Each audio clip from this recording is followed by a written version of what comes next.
When is a muffin not a muffin? Find out today when we make Farmhouse Muffins.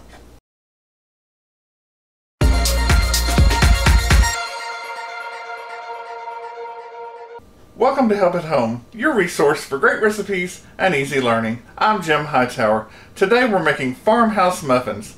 So when is a muffin not a muffin? When it's a farmhouse muffin.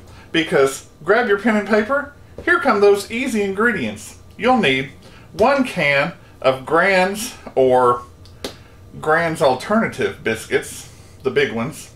There's 8. A bottle of your favorite barbecue sauce, and your favorite shredded cheese. And last but not least, you'll need 1 pound of ground beef. Or if you're in the South, that's hamburger meat. Season it any way you like.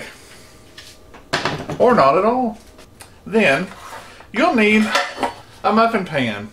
You can do it with the traditional size muffin pan or the large one. And I'll show you the benefits of each one. Preheat your oven to 375 or whatever your biscuit can says. First things first, I say grab your muffin pans, and I'm going to do both. Get some spray olive oil, spray them real nice. Next, get your biscuits and pop them open. Grab one. I'm going to set this on the side. Put it between 2 pieces of wax paper. You could use that parchment paper, but I found the wax paper is actually easier, which is surprising. Oh, you'll need your rolling pin, the one that you say you're in charge. Push down and roll it out. Be careful, you don't want it to be all flat in one place. You want to try to make as much of a circle as you can.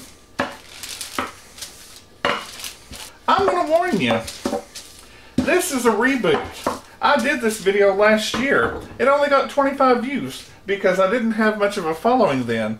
And this one's just too good for people not to do. So I'm going to start with the big muffin pan that only has 6 places.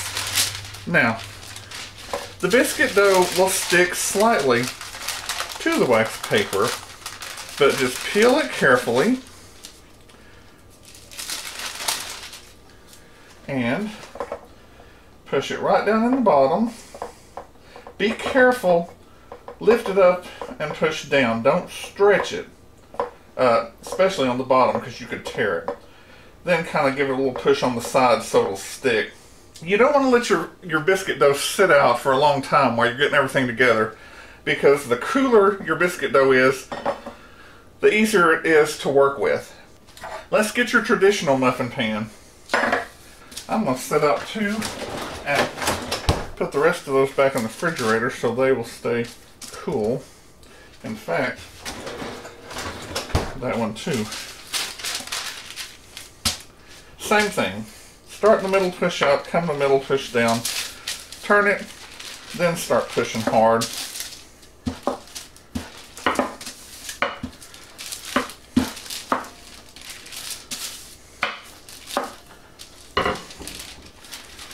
Peel easily. See? That is so handy.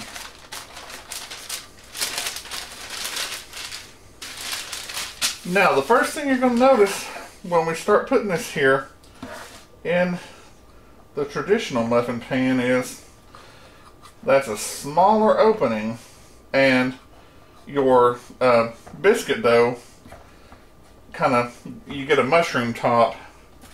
See? And it's no big deal, but if you compare that to how the wider one is open,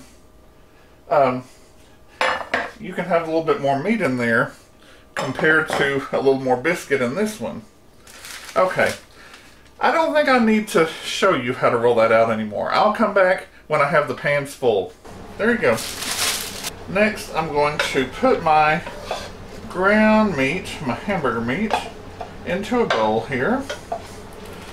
Here's my Well, that's no fun. It won't open. There. Put the knife around your label. There you go. Now, I would just squeeze about half a bottle of your barbecue sauce into the meat and start stirring it in. See what kind of consistency you get. You want it to be moist but not soggy. And I think that's perfect. If you are like one of my family members who once said, "I don't like sweet meat," then you may not want barbecue sauce. Maybe you can use your favorite marinade. I don't know how that goes. Or some other kind of liquid, or make your own sauce or gravy or something, just to kind of hold your meat together.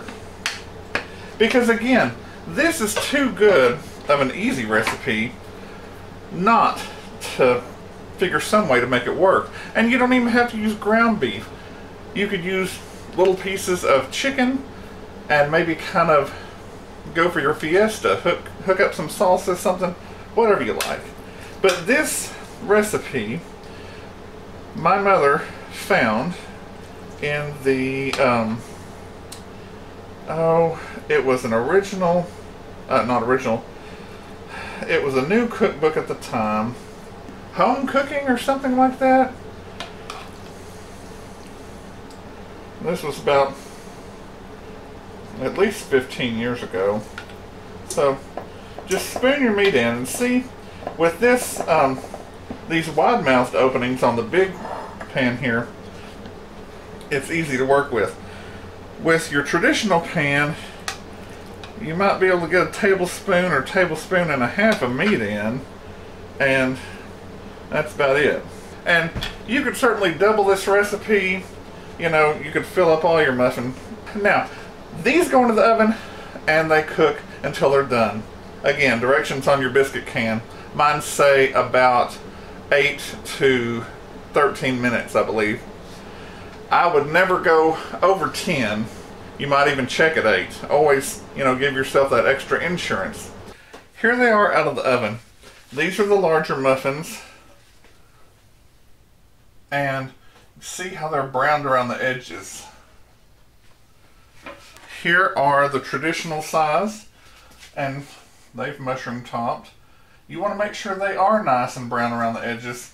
And if you see any white spots, touch them.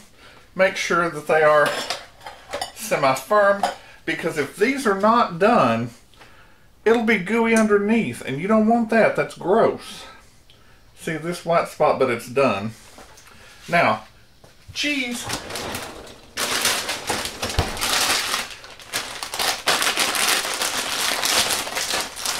And again, you can have it or you can leave it. And how much? It's as much or as little as you want. And I can feel my mother saying, "Oh, you're getting that all over the pan. It's going to scorch. It's going to smoke." Who cares?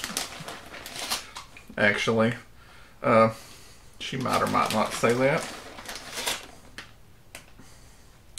Oh, I just remembered the name of that cookbook that she got this from. In fact, it was a flyer, because it wasn't even an established cookbook yet. Taste of Home. Alright. And yes, we like taste of cheese. So, back into the oven.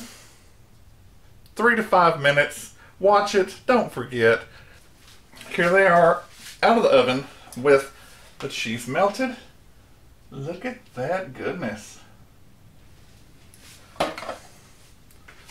And this one too. Now, if you just want it melted, this is where you stop. But if you'd like to actually brown it, stick it back in for a few minutes, then let it cool, and you're ready to serve. Since you've sprayed them in, you can just pry them up with a knife, maybe even your hands. But better safe than sorry.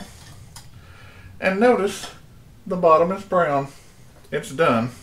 Now, I don't know what to tell you about these. These are just wonderful. You can pick one up, take it with you. It's a quick, easy snack. Get one or two, and it's a quick, easy meal. You can pack it for a lunch. Kids, adults, grab some, have a picnic, go to a sporting event. Just take them all and go sit in the corner. They're almost, like pizza. They're good hot, they're good cold. You can toss them in the microwave at any time.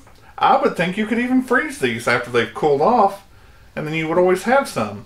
So please, please, please, you have to try these. Farmhouse Muffins. The muffin that's not a muffin.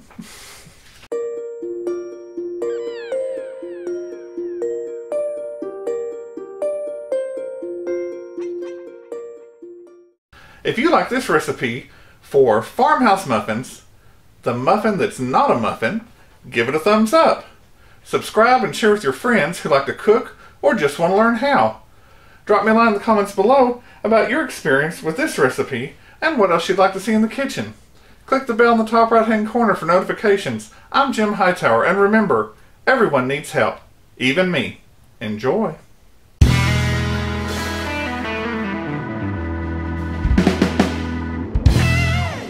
When is a muff? When is a muff? Welcome to Help at Home. Your resource. No! Get! Shoo! Lucy!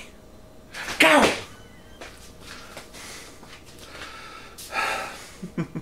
If you want to.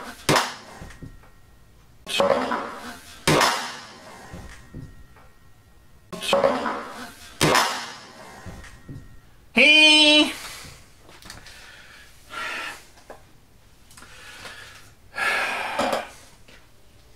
That was not nice. Okay. And it was Julia who said, when you're alone in the kitchen, who's going to see?